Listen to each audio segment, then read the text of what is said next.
A 17-year-old boy walked into the Sushiro restaurant and sat at a table. During his stay, he had the very dull idea to film himself licking soy sauce bottles and teacups and even sushi and putting them back on plates, sending them down the Oh, hell no, bro.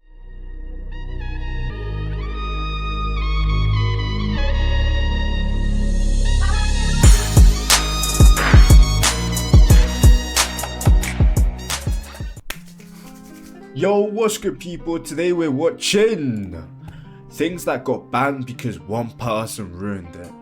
To be fair, usually I have like a little yap session at the start of the video. Right now, I ain't really got too much to say, so let's get right into the video. Things that got banned because one person ruined it for everyone. Last meal larceny. It's no secret that even the worst people on this earth still get the opportunity to have a nice meal before they go. The American tradition. Yo, I've been wondering that because now you don't really get like last meals anymore. You get what I mean? Like, I've been wondering like what happened to that, you know? Of offering a last meal to people on death row has been going on for a long time. However, did you know that in most prisons, I mean, to be fair, I keep it a buck, you know, they're on death row for a reason. Do they really deserve a last meal? last meals are not nearly as customizable or as extravagant as they once were? Let me explain. Now, the tradition of a death row last meal is definitely most common in the United States. However, this tradition is actually rather old, predating both the United States itself as well as the entire Christian religion. You see, for thousands of years, across almost every culture in the entire world, it was customary to give those a last meal who were set for death. The reasoning for this in ancient times was rooted in fear, specifically the fear that the spirits of the executed would come back as hungry ghosts if the deceased individual was not properly fed before their execution. That alone is kind of hilarious, considering they're more scared that they will come back to haunt them because they were well fed rather than, you know, literally executed. But regardless, it's made its way through history in different civilizations and empires until it got to the modern day. For example, the Greeks would give their soon-to-be executed prisoners a final meal because they believed it was necessary for the dead to cross over into the underworld. And because they didn't want these individuals to return to haunt the overworld, they would give them a proper meal. And not too differently, in ancient Rome, they would give not only their criminals, but also gladiators large meals before the days of their fights in case they happened to have an injury or death during the games, ensuring that they crossed over to the other side without fault. And already, it's kind of seeming like the ticket to heaven is, well, a good meal. Now, focusing back in on the United States, for example, the last meal tradition made its way into the American prison system in the early 1800s. Yo, bro, imagine being the guy that, like, bro, what could he have done to make everyone else go, yeah, that last meal shit, yeah, we ain't doing that no more. Like, what could he have done? However, this practice was finally formalized by several states in the early 1900s, with different states having their own rules, with Texas being a notable example, specifically because in every state the rules varied on what the meal could be. Most states that offered a custom last meal had certain rules. For example, in Florida, your meal could be whatever you wanted, as long as the ingredients... Wasn't it like, oh, never mind, I thought it was going to say like a budget limit. Because I know I've heard that somewhere where you can only order like up to £30 worth of stuff, $30 worth. I don't know. Were purchased locally and didn't cost more than $40. And in Oklahoma, for example, the cost limit is only $25. And in Louisiana, of all places, typically during the last meal, the prison warden will join the prisoner for this last meal, which I could only imagine is a tense dinner. But interesting. Yeah, I bet that's a bit awkward, bro. Like, I feel like that's like the last person they'd be wanted to, you know, eat their last meal with. Out of all of the places that offered a last meal, Texas was notable for being one of the most generous. Prisons would typically offer large requests, not setting extremely harsh budgets on the food. This, I'm sure, was appreciated by inmates on death row. However, it didn't take long for Texas to go from being a generous state to being a state that didn't offer custom last meals at all. And the reason why the state of Texas changed this rule is because of one individual. Now, if you've been watching Trust Me Bro videos for a while... But I bet one guy like ordered stuff that was just impossible to get, or he just kept ordering stuff and they just couldn't keep up, so they were like, nah, we gotta kill you now. Just for the food. You've probably asked yourself at some point, how does bro come up with these crazy ideas? And honestly, I wish I could tell you where they came from. However, what I can tell you is where you came from. With the help of today's video sponsor, your family on the inside of your thank you to MyHeritage for sponsoring this video. Lawrence Brewer, like basically everybody on death row, was not... Bro, I know, guys, just look at that face for a second. I know he done something devious. not a good Let's person. find out. But Lawrence Brewer specifically was notably bad. Without getting too much into graphic detail, the reason why Lawrence Brewer was on death row was because him and 2 other individuals pulled a man named James Byrd Jr. from the back of their truck after brutally assaulting him, dragging him to his death simply because of his skin color. This hate crime and murder, Damn! Yo, RIP my man. fortunately, was punished to the fullest degree, although Good. it's extremely disgusting that it even happened in the first place. With that being sure. said, even though Lawrence was on death row, he was still honored a last meal. And for this meal, he requested something extravagant. And the order goes as follows: 2 fried chicken steaks, a triple patty bacon cheeseburger, a cheese omelet, a bowl of fried okra, a pound of barbecued meat, 3 fajitas, a meat lover's pizza, a pint of ice cream, a slab of peanut butter fudge, Yeah, I can't lie. I don't even blame them for like putting a stop to it. Like, I'd be sat here, I'd be like, yo, they're eating better than me. They're eating too good. I know it's the last meal, but they're eating too good. They're criminals. We can't be having this. and 3 root beers. Surprisingly, the Texas prison system generously honored this rather extravagant request. However, in retaliation, once Lawrence was presented with this food, he didn't take a single bite. He pushed the plates away and simply said, "I'm not hungry." After it became obvious to the prison guards that he was not going to eat, he was taken back to his cell, and the food was, I'm assuming, thrown away or potentially eaten by some very hungry prison guards. And if that was the case, I mean, honestly, shit, I'm if just I glad was it didn't go to working waste. that much, that- Unsurprisingly, once the news broke that not only was this disgusting inmate offered such a generous meal, but he didn't even touch a single bite of it, it didn't only make headlines, but it boiled the blood of prison officials in Texas. And it was I'd because assume of so. the stunt by Lawrence Brewer that the Texas prison system instantly changed the rules, no longer offering any custom meals to anybody on death row. From when this happened in 2013 until the present day, if you Damn, I knew the next guy was mad as a motherfucker, bro. He was sat here like clenching his fist, bro. Like,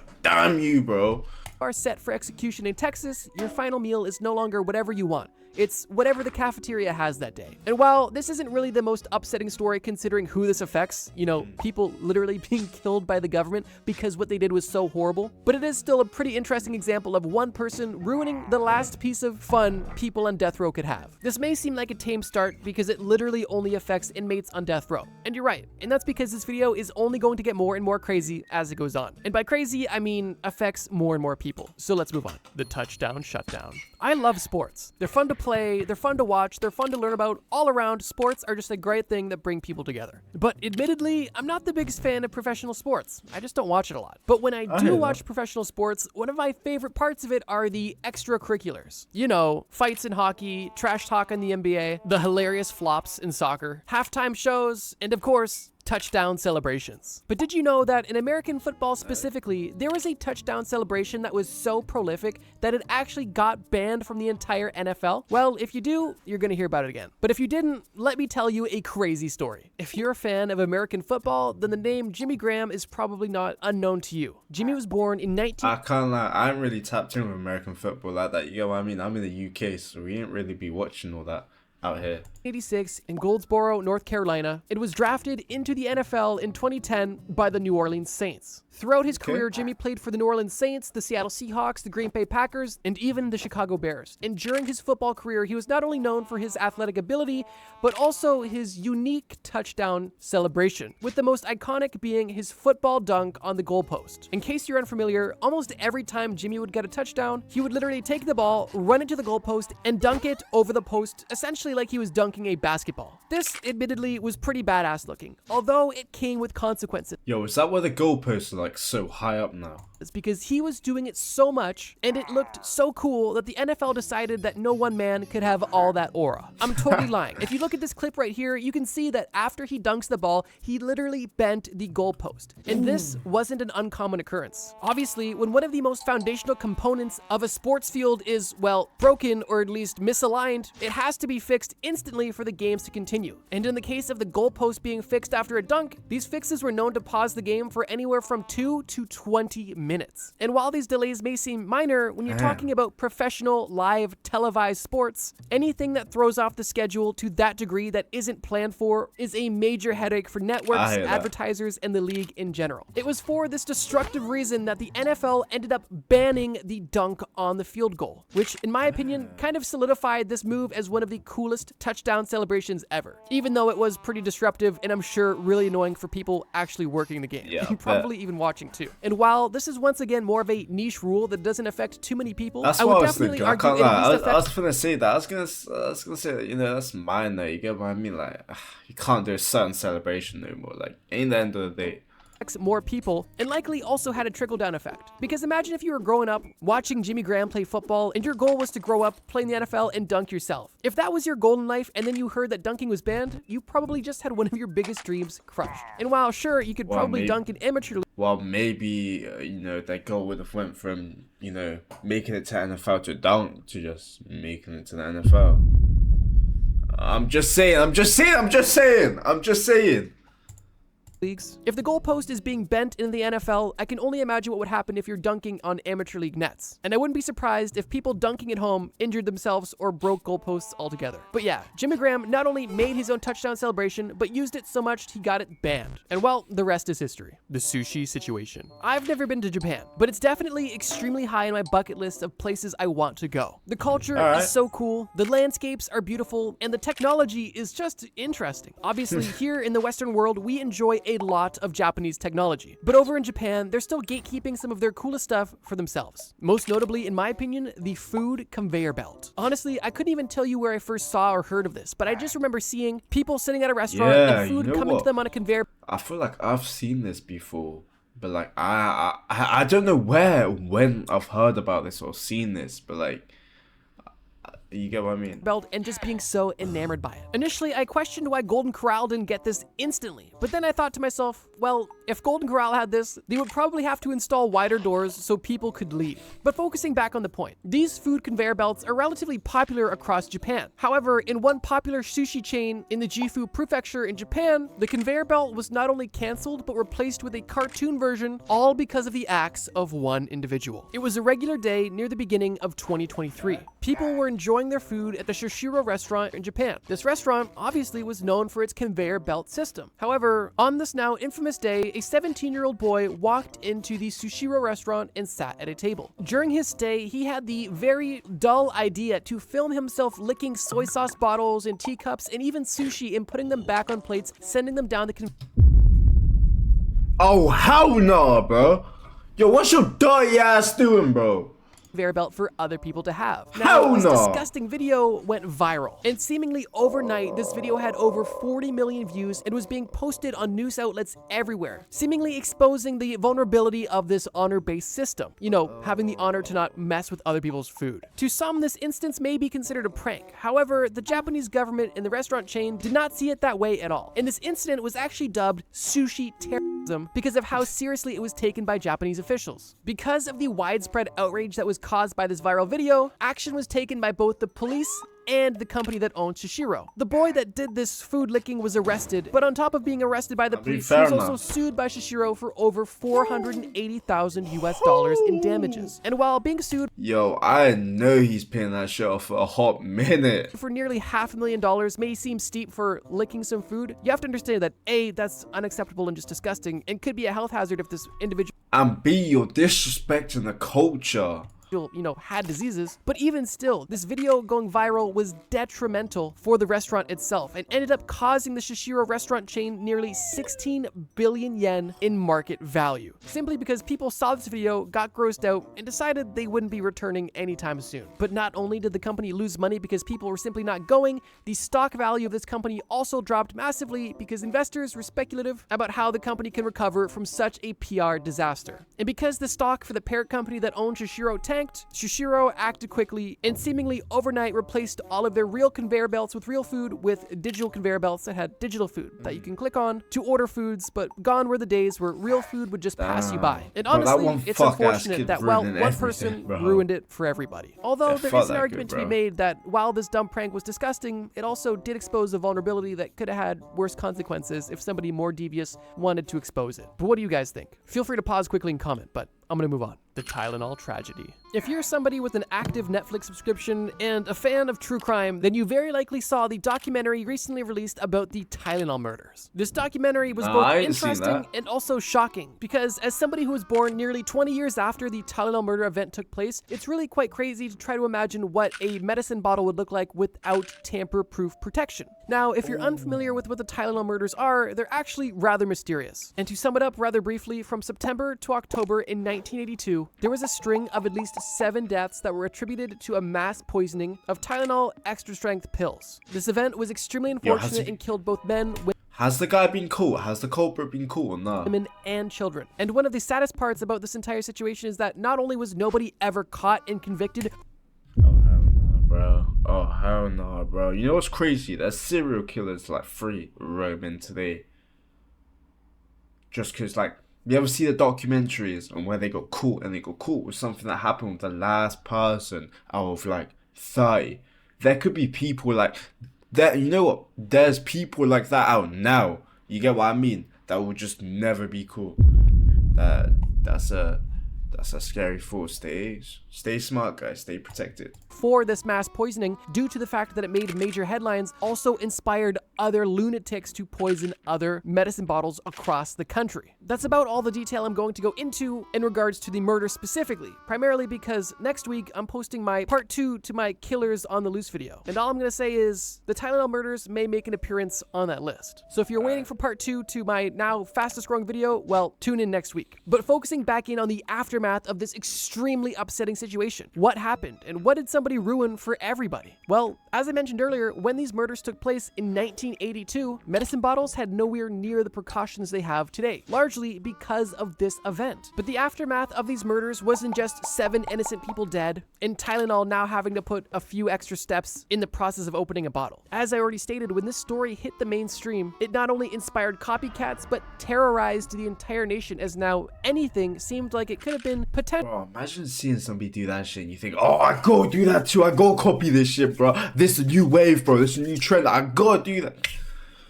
You're sad, bro. Potentially contaminated. And if you're somebody who experiences contamination OCD, I can only imagine that this would be a living nightmare. During the time that these murders took place, Tylenol had a 35% market share when it comes to over-the-counter pain medication. But after the murders took place, that market share dropped from 35% to 8%. And it took a lot of action from Tylenol to rebuild that trust among the community. And while these murders were undoubtedly tragic, there was at least a positive outcome out of these nearly unthinkable actions.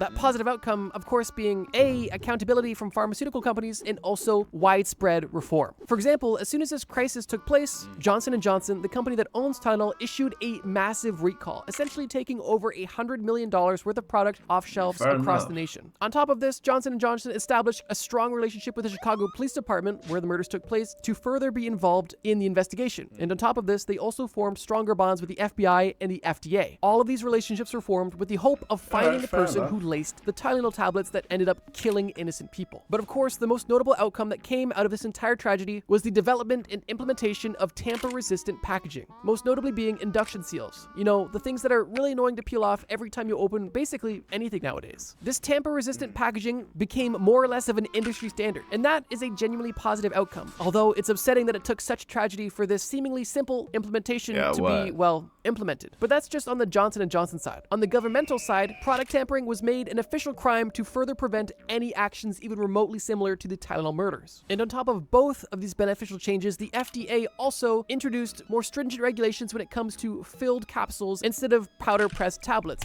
So how did this ruin this for us all?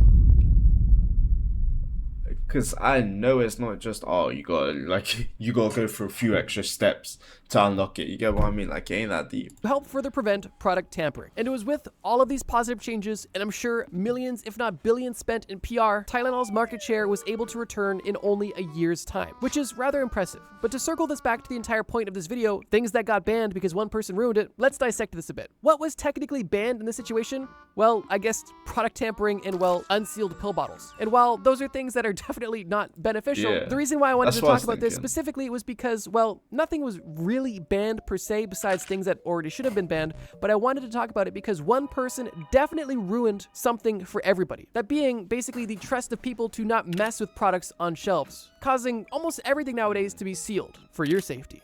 Or at least that's what they say. And ultimately, I do think this was a beneficial change, although it is kind of upsetting why it is required. But just so this video technically fits the theme, the thing that was banned was, yeah, you can't sell pharmaceuticals without having a tamper-proof seal. But in case you want more of an example of ruining for everybody, although it wasn't banned, in that Halloween that followed the Tylenol murders in October of 1982, because people were so paranoid about the recently poisoned Tylenol, people were extremely suspicious of poisoned candy. Which is why in Halloween of 1982, it was reported that Halloween attendance across the country was at an all-time low. And grocery stores even reported that candy sales were down over 20% compared to previous years, which honestly, I believe is a valid fear. And is just another upsetting example of how one person's actions can affect, well, an entire nation. The mustache must go.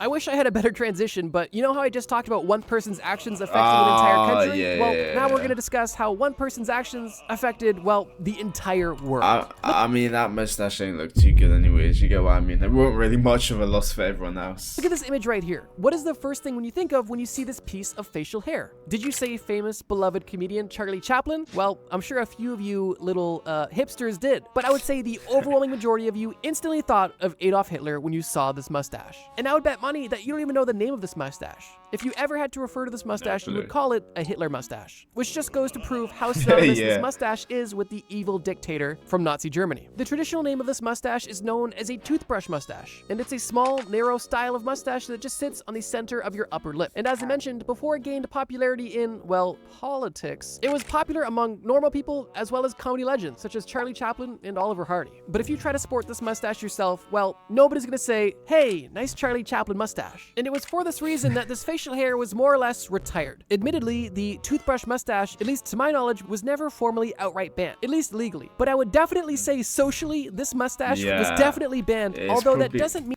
it's probably for the better that, you know, you don't go outside with that type of mustache.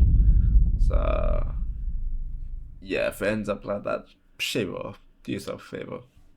that there was attempts to bring it back. Probably the most infamous example of somebody sporting a toothbrush mustache in the more modern era is Michael Jordan of all people. And you've just got to ask yourself, if anybody can bring back a piece of culturally banned facial hair, it has to be basketball legend Michael Jordan, right? But unfortunately, even he was not powerful enough to overcome the stigma of the mustache. And it was for this reason that even he himself faced controversy for sporting this mustache that, in my opinion, didn't really resemble a Hitler mustache too much because he also had a little bit of a goatee thing.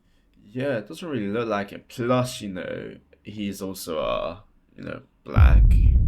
That does make a bit of a difference. You get what I mean? I feel like it would have looked a lot more like a Hitler stash if it was a white guy doing it. Going on. And also there's some other glaring differences between him and Hitler. Mainly the haircut. I think it's just the haircut. But regardless, not only did he decide to have this mustache, but he also rocked it in a legit commercial. And I guess nobody on set just told him to not do that. But, you know, it's Michael Jordan in his prime. I wouldn't either. But yeah, even Michael Jordan couldn't have a mustache that even loosely resembled the toothbrush mustache, simply because the stigma is just so bad. And I guess rightfully so. Although it is a bit unfortunate because the mustache didn't do anything. It was the man wearing the mustache. But in case something being socially banned isn't enough for you, well, there's also a plethora of things that are actually banned due to the actions of Adolf Hitler. One of the more interesting bans is the fact that several countries have actually outright banned naming yourself. You can't. Yeah, I was gonna say you can't name your kid like Adolf Hitler in so many countries. I mean, I see why. Like, bro, imagine like genuinely like you're allowed to do it in some countries. And bro, imagine that kid goes to school. You get what I mean? What would happen though? Like, if somebody was named it in a country where it's allowed, and you go to a country where it's not allowed, would you just like get refused or get kicked out? Like, what would actually happen? Or your child Adolf Hitler. For example, in Germany, Malaysia, Mexico, and New Zealand, it is all illegal to be named Adolf Hitler, which I think is understandable. But I think potentially more interesting is that in some US states, it is also prohibited to be named Adolf, although this isn't federally enforced and it's on a state-by-state basis. And another rather unfortunate byproduct of the entire, well, Nazi thing, besides all of the obvious war crimes and acts against humanity, is the fact that Hitler not only stole the swastika from Hinduism, but essentially tarnished the symbol forever. You see, I think it's it's relatively common knowledge now that the swastika It used to be like a symbol of peace or something. doesn't originate with the Nazi Party. It actually originates in Hindu culture. In some Hindu cultures, the swastika can either mean prosperity and good luck or being conducive to well-being, and it's a generally positive symbol. However, when the Nazis appropriated the symbol and used it to, well, represent one of the worst regimes to ever exist in modern, if not all of history, the symbol that they appropriated was essentially tarnished forever, which is unfortunate because there has been some viral videos online of some uneducated person with a camera berating an Indian person for being a Nazi, when in reality, that's not the case at all. Beyond these few more lighter-hearted examples, there's a lot of other things. Yo, I'm yawning like a motherfucker this video, bro. I might need some coffee afterwards. Things that were outright banned due to the actions of Adolf Hitler. Although, for the sake of this video being a little bit more lighthearted, I want to discuss some that were not as, well, straight up depressing. And just to quickly save this video from getting too dark, I just wanted to say, by the time you're watching this video, we probably hit 1 million subscribers. And I just want to say, thank you guys, consider subscribing. Yeah, we're no longer on the road to 1 million, let's see if we're on the road to... Let's see if he hit that. Yo, come on, hit that. Let's go. 2 million. And if we're being honest, 10 million. At least that's the goal for now. YouTube does tell me that nearly 75% of you are not subscribed. So if you're watching this video and want to see videos from me every... That's what you want, right? You want more people that aren't subscribed to see your video, right? Because then, you know, it's being pushed to new people. Single Friday, subscribe and maybe even turn on the bell icon so you actually get notified when my videos go live. Oh, and by the way, if you really like this video, leave a like or comment part 2, and I'll definitely make a part 2 because I love making videos that my viewers actually want to see. But enough shilling. Thank you guys so much for the support. Let's get to our final section. Satisfaction not guaranteed. In the year 2025 and soon to be 2026, consumers are more privy than ever. And that's because businesses and individuals have been scamming people since the beginning of time. If you don't believe me, watch my video about scams in every time period. But with that being said, with people being more and more skeptical, businesses have had to come up with ways to convince customers that not only are they not being scammed, but if they are unhappy with their purchase, the business will take care of them. And it was for this reason that the satisfaction guarantee was established. The satisfaction guarantee is not necessarily a formal or governmental rule, it's essentially just a marketing trend and a company policy that kind of took off across corporate America. And honestly, it's a positive one that's in the consumer's... You know what? I feel like the satisfaction guarantee I haven't seen it in a while. I can't lie. Like, I remember seeing it back in the day. I ain't really seen it recently. You get me? Favor. Maybe this explains why. Now, I don't know about you, but every time I hear satisfaction guaranteed or refunds with no questions asked, I always am a bit skeptical. Although, I've never really taken up any brands on this besides, well, you know, the basic refund. But I may be more of a rare breed here, because I think some people get their fair use out of satisfaction guaranteed, and in the case I'm about to discuss, some people, unfortunately, well, abuse this system and ruin it for everyone. Unfortunately, there is no shortage of people abusing systems that are meant to help people and just offer fairness to all. And those people, I can confidently say, suck. And while to this day, satisfaction guarantees are still offered widely, I do want to discuss one example where somebody's selfish behavior revoked the consumer rights of a lot of customers from a specific brand. The brand in question is LL Bean. LL Bean is a famous clothing company that has had an almost legendary lifetime guarantee that it's offered for a long time on most of its clothes. The company took pride in this guarantee. Yo, I'm guessing somebody had something not last them a lifetime, right? I'm guessing that's what happened, right? I'm guessing somebody bought something and it broke a few. Oh my days, I can't even speak right now. I'm guessing somebody bought something that broke like a few years later and they were like, nah, you told me it was a lifetime guarantee. And used it as a symbol of the company's commitment to their product quality and overall customer satisfaction. And that, in my opinion, is noble. But as we learned in the first section of this video, no good deed goes unpunished. And just like somebody on death row exploiting a generous Texas prison, somebody buying jeans is going to exploit a customer satisfaction policy. So here's the deal. For the longest time, LL Bean had one of the best lifetime guarantees possible. And it actually went on for decades. Yo, how many times have I yawned in this video? Return any LL Bean... Yo, this ain't a boring video, by the way, guys. I'm just feeling a little tired, you get what I mean? But I gotta record for you guys, you get what I mean? Like, I can't miss a video, you get me? But you know, I think it's just the weather, you get what I'm saying? Like, I'm recording this, it's not that late, but it's just, I'm just feeling a bit tired, you know, just been working, you feel me? Anyways, let's continue. Product at any time to any location for a full refund. It didn't matter how old or how worn the garment was. If you had an LL Bean garment and you were no longer satisfied with it, you could take it to any LL Bean store to have it replaced. And in my opinion, that system is so cool. But of course, people had to ruin it. And in the case of LL Bean, they in 2018 made a statement and officially changed their policy. They essentially ended and revoked the lifetime guarantee on most of their products, limiting it to the standard return within a year if you have a proof of purchase. The 1-year return compared to the 30-day return is still generous, but it's a massive shift from what they originally had. And LL Bean even said themselves that the reason that they ended this program was due to a pattern of abuse of a small group of people, and they could no longer enable this behavior. Now, with that being said, LL Bean never pursued any legal actions or dropped any specific customer names, although they did make it known that people were abusing their generosity, and for that reason, they had to make some changes. This is definitely one of the more lighter examples we've discussed in this video, but it's definitely something that affects probably the most of us. And to me, it's truly just upsetting how one person or a small group of people can truly ruin a good thing for everybody. And I know it's easy at this point to get nihilistic and pessimistic and lose faith in humanity, but understand that it only is a small group of people doing it. And while it sucks that good things are being ruined, most people aren't doing these awful things. But I guess if we've learned anything from this video, all it takes is one. But speaking of one, if you enjoyed this video and want to watch one more, W video, yo. If you enjoyed the video, check this guy out. Anyways, that's gonna be me for the video. I hope you guys enjoyed. I'll catch you guys in the next one. I was gonna record 2 tonight, but I'm so tired that after editing this video, I'm gonna need to lay down and, you know, get some rest for tonight so I can be back up posting tomorrow. You get what I mean? Anyways, I'll catch you guys in the next one. Anyways, I've said, how many times have I said anyways? Anyways, Afosa. Peace out.